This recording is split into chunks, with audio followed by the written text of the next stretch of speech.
चलिए तो स्टार्ट करते हैं आज का बुक रीडिंग सेशन, जिसमें हम 2 चैप्टर पढ़ चुके हैं। जे कृष्णमूर्ति की बुक है जिसका नाम है अंतिम और प्रथम मुक्ति।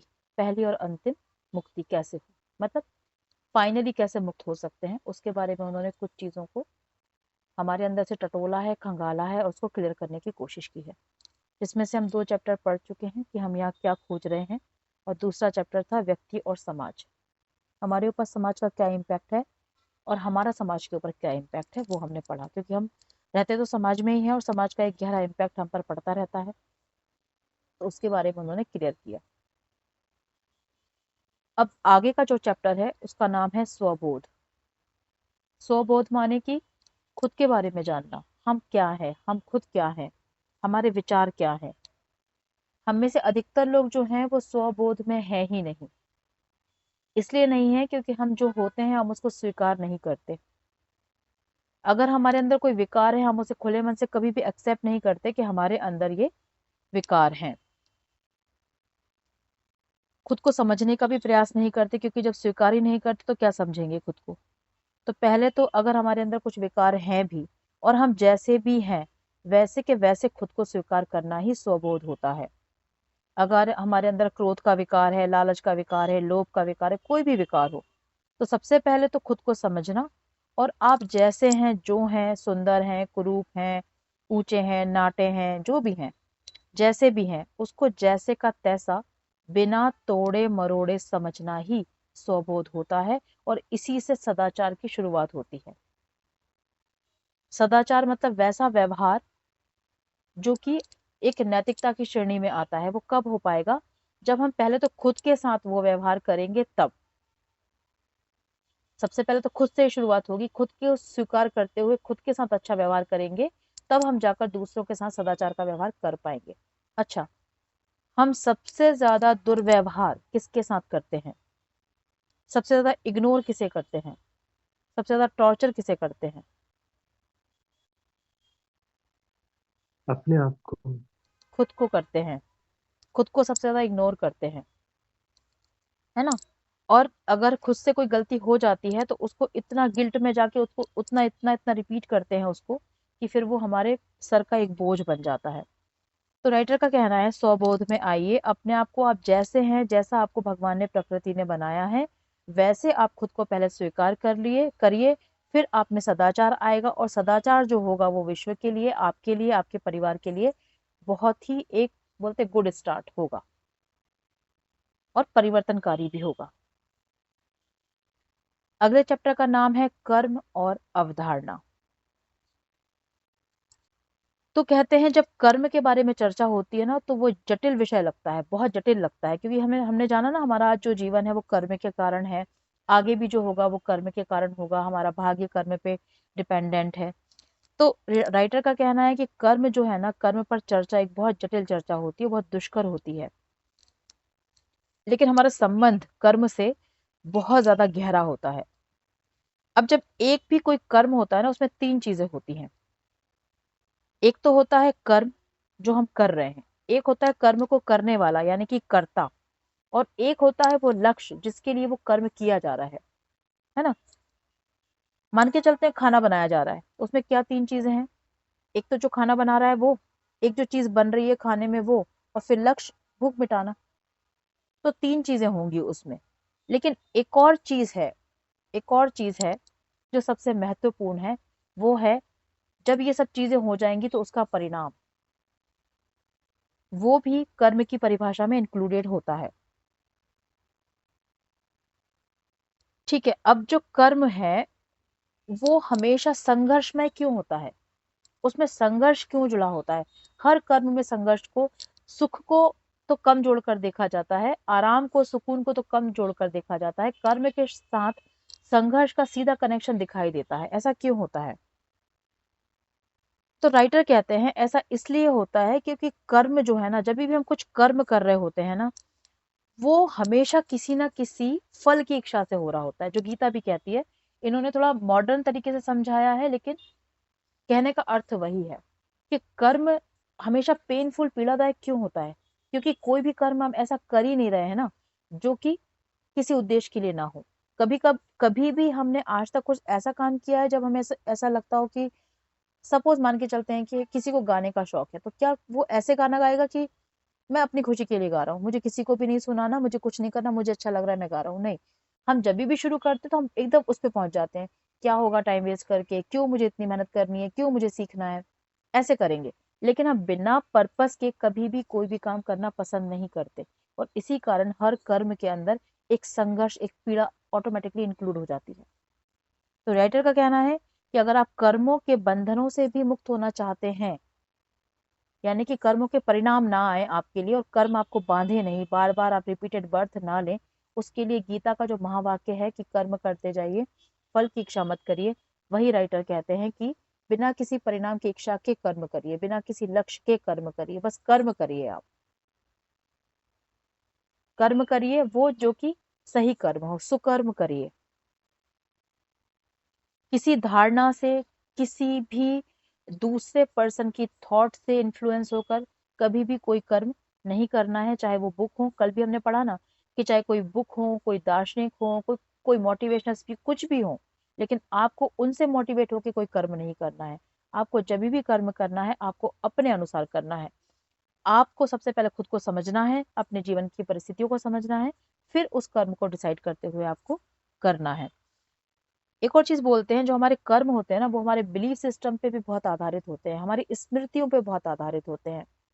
अगर किसी व्यक्ति को बार बार धोखा मिलता है किसी चीज में, तो वो अगला कर्म करने से पहले 10 बार सोचता है और फिर वो बहुत ही संशय के साथ उस कर्म को करता है और उस विश्वास को वो कायम रखता है।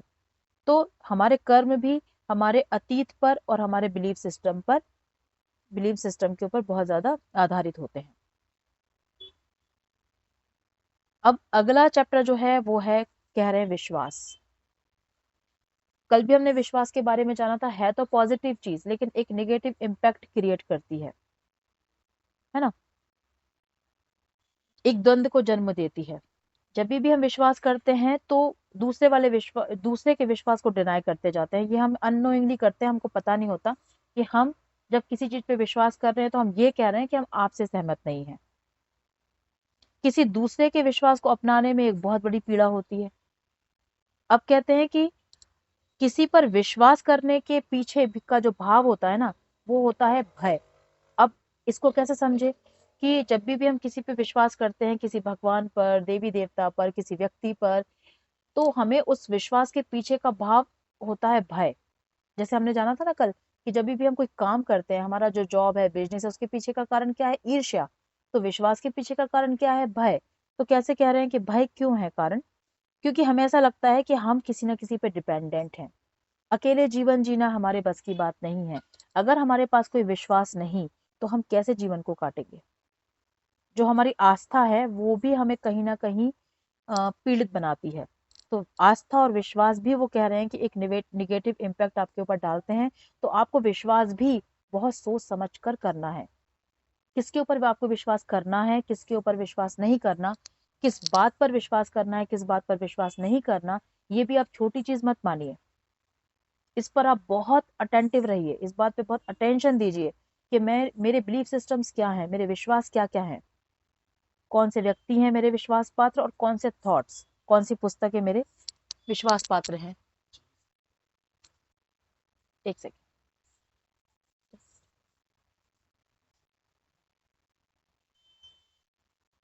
ठीक है। तो कह रहे हैं कि विश्वास भी जो है उसको आपको उस पर बहुत ध्यान रखना है।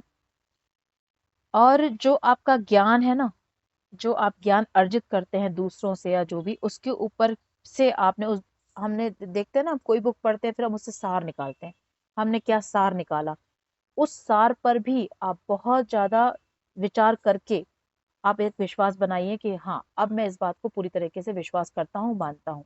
ऐसे नहीं कि आपने कोई पढ़ा और तुरंत उस पर विश्वास कर लिया और फिर उसको अपने जीवन में भी उतार लिया। इस तरीके से हमको नहीं करना है।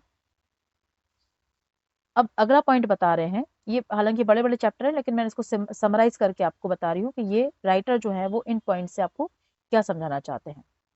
अब विश्वास के बाद वो कहते हैं, इन चीज को आप दिमाग में नोट करके रखिएगा क्योंकि इन्हीं के ऊपर हमारे पूरे बिलीफ सिस्टम जो है वो आधारित है, हमारा जीवन आधारित हो जाता है, जिन पर हमें लगता है कि अगर हमने किसी पे विश्वास कर भी लिया, एक बार धोखा मिल भी जाता है तो भी क्या फर्क पड़ता है, लेकिन इससे आपका जो बेसिक नेचर है उस पर फर्क पड़ता है।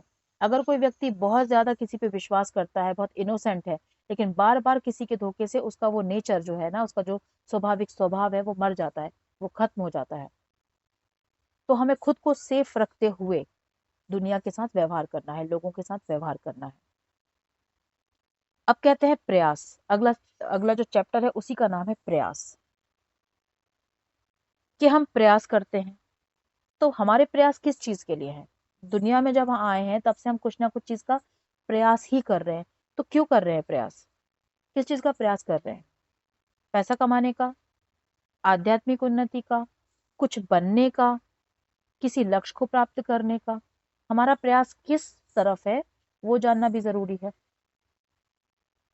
हमारी झटपटाहट, हमारी उथल पुथल, हमारे सुबह से जो हम उठते हैं, जो हम भाग दौड़ करते हैं, वो क्यों है? उसका रीजन क्या है? क्या पाना चाहते हैं हम? तो आगे कहते हैं कि ये प्रयास जो है ना, वो भी हम में से अधिकतर लोगों को, जो हम प्रयास कर रहे हैं ना, वो हम हमेशा इसको इस तरीके से व्यक्त करते हैं कि मैं तो थक चुका हूँ, या मैं थक चुकी हूँ इस प्रयास से, मैं जीवन से थक चुकी हूँ, मैं इतना कठिन परिश्रम करती हूँ। मतलब हम इसको प्रेजेंट कैसे करते हैं?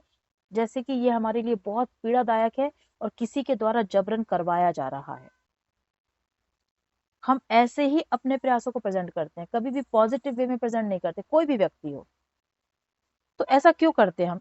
तो राइटर का कहना ऐसा है कि ऐसा हम इसलिए करते हैं क्योंकि हमारे प्रयास जो है ना, वो कुछ बनने की दिशा में है। इसको उन्होंने ऐसा समझाया है कि हर व्यक्ति जो है वो नहीं रहना चाहता, वो कुछ बनना चाहता है, इसलिए वो उस दिशा में प्रयास करता है। हर व्यक्ति जो यहाँ अभी उपस्थित है, उसमें से ऐसा कौन व्यक्ति है जो बहुत रिच नहीं बनना चाहता, बहुत अमीर नहीं बनना चाहता?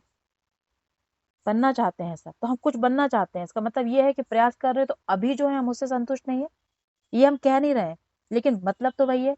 अभी हम जो हैं, हमारे जीवन की जो परिस्थितियां हैं, उससे हम संतुष्ट नहीं है, लेकिन अब हम कुछ बनना चाहते हैं। अगर मैं जो हूं उसको मैं स्वीकार कर लूं कि जो मैं हूं वही है, मेरी जीवन की परिस्थिति, मेरी जीवन की सच्चाई वही है, जो होगा होगा, आगे नहीं होगा तो नहीं होगा, ठीक है। तो क्या हमारा जीवन आनंद पूर्ण नहीं बन जाएगा? बन जाएगा या नहीं बन जाएगा? रहेगा। ठीक है। बन बन- अब वो कह रहे हैं कि एक छोटी से छोटी चीज का प्रयास भी हमें बहुत पेनफुल लगता है। छोटी से छोटी, बड़ी से बड़ी चीज की तो बात ही नहीं करेंगे, लेकिन छोटी चीज का प्रयास भी हमें बहुत डर से भर देता है। अगर हम में से कोई छोटी सी एक बात को लेकर चलते हैं, अगर कल से हम ये सोचें कि हम अपने जीवन का रहन सहन चेंज करेंगे, हम हिंदू सनातनी है, कल से हम एक रेड टीका लगा लेंगे और हम इस तरीके से, तो हम कितने भय से भर जाएंगे। क्यों?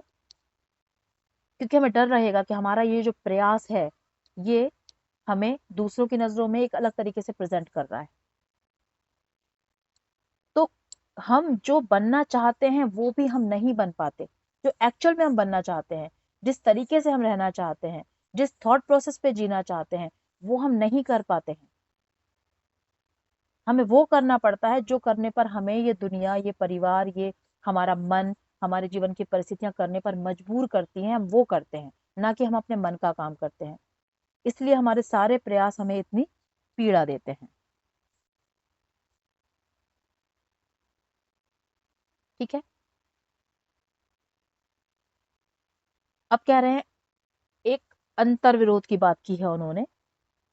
इस चीज पे सब लोग विचार करेंगे कि हमारे अंदर, हम सबके अंदर एक अंतः विरोध, दूसरों से विरोध तो बहुत सेकेंडरी है, कि हमें इसके मत से हम सहमत नहीं है, उसके मत से सहमत नहीं है, हमारे एक दूसरे के साथ विचार नहीं मिलते, ये बहुत सेकेंडरी बात है। पहली बात ये है कि हमारे खुद के अंदर भी एक द्वंद है क्या? क्या हमारे खुद से ही खुद के विचार नहीं मिलते क्या? हम खुद ही कुछ चीजें ऐसी हैं जो डिसाइड नहीं कर पाते, हमारे अंदर ही विरोध चलता रहता है। करना कुछ चाहते हैं, करते कुछ हैं, करना कुछ पड़ता है, ये कहना ज्यादा सही होगा। जैसा जीवन जीना चाहते हैं वैसा नहीं जीते, कुछ और तरीके से जीते, कुछ बन के जीते हैं। रहना किसी और तरीके से चाहते हैं लेकिन रहते कुछ और तरीके से हैं। सोनाक्षी नवीन आलेली. माइक म्यूट करें।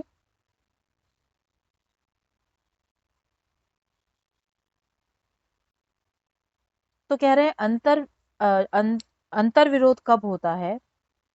जब हम हमेशा एक अवस्था से दूसरी अवस्था की ओर जाना चाहते हैं। कहने का मतलब वही है, अभी की जो परिस्थिति है, अभी जो मैं हूं, मैं उसको अस्वीकार करता हूं, मैं करती हूँ, अंतर विरोध चालू हो जाएगा, द्वंद आपके अंदर चालू हो जाएगा। आपके मन की इच्छाओं ने अगर कोई केंद्र ढूंढ लिया, आपके मन की इच्छाओं में कोई केंद्र है, हर किसी का एक पर्टिकुलर, एक बहुत स्ट्रॉन्ग केंद्र तो होता ही होता है, लेकिन हमने कभी खंगाला नहीं है खुद को। हर व्यक्ति जो होता है ना, उसका एक सेंटर पॉइंट तो होता है कि भाई मेरे को अपने पूरे जीवन से ये चाहिए। किसी को नाम चाहिए, किसी को पैसा चाहिए, किसी को कुछ, एक कोई सेंटर पॉइंट होगा, उसी के इर्द गिर्द उसकी सारी जीवन घूमेगा। तो लेखक का कहना है कि जब आपकी इच्छाओं का एक निश्चित केंद्र बिंदु बन जाता है ना, और आपने उसको देख लिया कि ये है, तो ठीक है। लेकिन जब तक हमने उसको नहीं पॉइंट आउट कर पाते, तब तक हम ये भी पॉइंट आउट नहीं कर पाते कि मेरे अंदर इतनी उथल पुथल क्यों चल रही है, ये झटपटाहट क्यों है, आखिर मैं क्या खोज रहा हूँ, जो पहले चैप्टर का नाम था, मैं क्या खोज रहा हूँ। तो इस अंतर्द्वंद को खत्म करना आपको मुक्त करता है। इन्होंने, इनकी जब आप पूरी ये बुक पढ़ेंगे ना, आपको एक चीज सार के रूप में इस पुस्तक में समझ में आएगी कि ये जो जे कृष्ण मूर्ति है ना, ये क्या कहना चाहते हैं। इनका सीधा सीधा कहने का मतलब ये है कि आप किसी से भी प्रभावित हुए बिना अपने जीवन का एक पाथ बनाइए। आपको किसी और के ऊपर पीएचडी करने की जरूरत नहीं है, आपको खुद के ऊपर पीएचडी करने की जरूरत है। आगे के चैप्टर का नाम ही यही है कि स्व क्या है। स्व ये है कि भाई आप अपने विचारों को समझ लो कि मेरे विचार ये हैं, मैं इस तरीके से देखता हूँ, इस तरीके से सोचता हूँ, मैं इस तरीके से महसूस करता हूँ, ये मैं हूँ।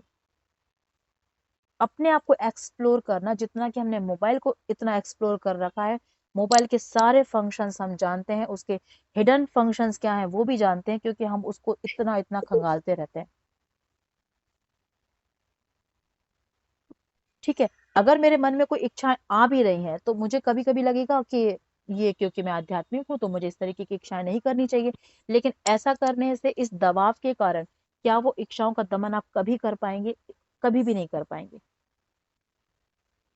तो आपकी जो इच्छाएं हैं, एट प्रेजेंट आप जिस तरीके की इच्छाएं करते हैं, तो उन सभी को पहले देखें कि हाँ, ये जो इच्छाएं हैं, यही मैं हूं, और यही मुझे दूसरों के सामने, जिसको हम ऑरा कहते हैं, ऑरा कहते हैं। जैसी आपकी इच्छाएं होंगी, जिस तरीके के आपके सोच विचार होंगे, वैसा ही आप मुंह भी बंद रखेंगे तो भी आप सामने वाले के सामने प्रेजेंट हो जाएंगे। ये व्यक्ति ऐसा है, क्रोधीला है, लोभी है, ईर्ष्यालु है, क्या है, वो आप प्रेजेंट हो ही जाएंगे, क्योंकि आपके विचार तो निरंतर दौड़ रहे हैं ना।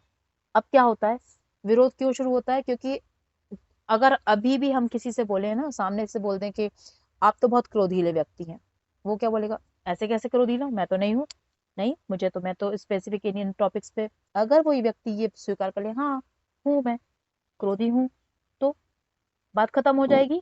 उधर से इधर से दोनों तरफ से द्वंद खत्म हो जाएगा। किसी ने कहा आप तो बहुत लोभी हैं, आप तो बहुत लालची हैं, हम उसे क्लियरफाई करने लगते हैं, नहीं नहीं, मैं तो नहीं हूँ, वो तो उस दिन मैंने ऐसा इसलिए किया था, उस दिन मैंने ऐसा इसलिए किया था, मान ले, मानने में क्या है, ठीक है, हैं हम, तो क्या हुआ? अंतर्द्वंद, बाहरी द्वंद कहाँ खत्म? जहां हमने खुद को स्वीकार कर लिया, है ना। तो स्वीकार भाव जो है, वही आपको आपके स्व से मिलाता है। तो हमें जरूरत क्या है कि हम एक दिन डायरी पेन लेकर बैठे, देखें मुझ में एक पेज को बांट लें कि ये मेरे विकार है और ये मेरे अंदर गुड क्वालिटीज है, ये मेरी क्वालिटीज हैं, तो उनको लिख लें कि मेरे अंदर ये विकार है और मेरे अंदर ये क्वालिटीज है। फिर अब इसके पीछे ना पड़ जाए कि मेरे अंदर जो विकार है अब मुझे इस पे काम करना है, वो नहीं। बात यह है कि हाँ, मैं ऐसा हूँ, मैं ऐसी हूँ, ठीक है, और ये मेरे अंदर स्ट्रांग पॉइंट्स हैं, ये मेरे अंदर अच्छे पॉइंट्स हैं, तो दोनों को मैं स्वीकार करूं। अब कह रहे हैं प्रॉब्लम कहाँ खड़ी हो जाती है? प्रॉब्लम ये खड़ी हो जाती है कि खुद को जाने समझे बिना खोज में किसकी निकल जाते हैं? खोज किसकी कर रहे हैं? सभी लोग भगवान की, एक तरीके से मान के चले भगवान को खोज रहे हैं। तो राइटर का कहना है कि जब तक खुद को नहीं खोजा तो भगवान की खोज कैसे, मतलब जब खोजने वाला व्यक्ति ही आपको पता नहीं है कि तो भगवान को खोजेगा कौन? कौन खोजेगा? आपको नहीं पता ना कि मैं कौन हूं, तो फिर आप भगवान की खोज करने जा कौन रहा है? आप जानते ही नहीं ना कि किसको खोजना है भगवान को, तो पहले इसको जानेंगे। मैं कौन हूँ? मैं ये हूँ, ये हूँ, नाम नहीं। मैं ऐसा हूँ, मैं ऐसी हूँ, मेरे अंदर के ये विकार, ये गुण, ये सब कुछ है, और मेरे जीवन की इच्छाएं ऐसी ऐसी हैं, चाहे वो पॉजिटिव हो या नेगेटिव हो। बस, लेकिन हमें हमारे सामने होना चाहिए, हमारा पूरा जीवन, हमारे पूरे विचार सामने होना चाहिए कि मैं ऐसा ऐसा ऐसी ऐसी हूँ। और अब मैंने अपने आप को देख लिया, जान लिया, अब मैं ईश्वर की खोज में निकल सकती हूँ, अब मैं आध्यात्म की खोज में निकल सकती हूँ। लेकिन खुद को जाने बिना नहीं। लेकिन जय कृष्णमूर्ति ये भी कहते हैं कि अगर आप आध्यात्मिक मार्ग पर निकलते हैं तो भी वो मार्ग आपका खुद का बनाया हुआ होना चाहिए, खुद का चुना हुआ होना चाहिए। एक गुरु का आप सपोर्ट ये ले सकते हैं कि वो उन मार्गों पर चल चुका है जिस मंजिल की ओर आप बढ़ रहे हैं। लेकिन फिर भी सब चीजें देखते समझते हुए फिर फाइनली एक समय के बाद आपको खुद डिसाइड करना होता है कि अब मैं ये करूंगा, और ये मैं अपना लाइफ टाइम, बची हुई जो लाइफ है उसके लिए मेरा ये रूटीन और ये सब कुछ रहेगा। ये तो फाइनली एक साधक को, एक व्यक्ति को खुद ही चुनना चाहिए और समझना चाहिए। तो ये कुछ 5-6 चैप्टर्स थे जिसको हमने आपको सार के भाव में समझाया है। ठीक है, इसके बाद उन्होंने एक और अच्छा अच्छा सा पॉइंट उठाया है कि भय का स्वरूप क्या होता है। भय, क्या हम सब डर डर के जीते हैं? हम खुल के जीते हैं या हम डर डर के जीते हैं? डर डर के जीत हम खुल सब के नहीं डर डर जीते के जीते हैं, हम खुल के जीते ही नहीं है। तो कह रहे हैं, तो ये खंगालो किस बात का डर हमें रहता है हमेशा? सबसे पहला डर इंसान को होता है मृत्यु का, सबसे पहला डर। ठीक है, उससे वो भयभीत रहता है। लेकिन हम ये भी कह सकते हैं कि कई बार हमें ये डर होता है कि हमारी प्रिय चीजें और प्रिय लोग ना हमसे खो जाएं, हम कहीं अकेले ना रह जाएं, हमें कोई बीमारी ना हो जाए, है ना। इस चीज का भय हमें निरंतर निरंतर निरंतर सताता रहता है और पीड़ा देता रहता है। इस भय से मुक्त हो सकते हैं क्या? इस भय से भी मुक्त हुआ जा सकता है, इस पीड़ा से भी मुक्त हुआ जा सकता है, अगर हम कुछ आत्मा के ऊपर अपने ज्ञान को इस तरीके से संजोएं, इस तरीके से निकालें। वो आपका प्रैक्टिकल नॉलेज होना चाहिए, ना कि थ्योरेटिकल नॉलेज कि मैंने सुना है कि ये शरीर तो केवल एक कपड़ा है, अंदर तो जो काम है वो आत्मा का है, और आत्मा तो बाद में जन्म ले लेगी। ये हमने सिर्फ सुना है, हमने कभी फील नहीं किया इस चीज को। तो ये फील करने के साधन क्या है? साधनाएं और मेडिटेशन। ठीक है, राइटर कहते हैं आत्मरक्षा ही सबसे बड़ा भय का कारण है, बीज है आत्मरक्षा। हम हमेशा खुद को बचाने की कोशिश करते हैं, लोगों की बातों से भी मन को, और लोगों की प्रताड़ना से तन को, और बहुत सारी चीजों से, जैसे कि कोई हर्ट ना कर दे मुझे, कोई मेरा अपमान ना कर दे, कोई मुझे फिजिकली देखा जाए तो कोई मुझे मार ना दे। तो इंटरनली और बाहरी शारीरिक रूप से, मन के रूप से भी हम डरे डरे से ही रहते हैं। अपमान भी एक मृत्यु, बोलते ना कि अपमान जब जिसका हो जाता है वो भी मृत्यु तुल्य पीड़ा होती है किसी के लिए।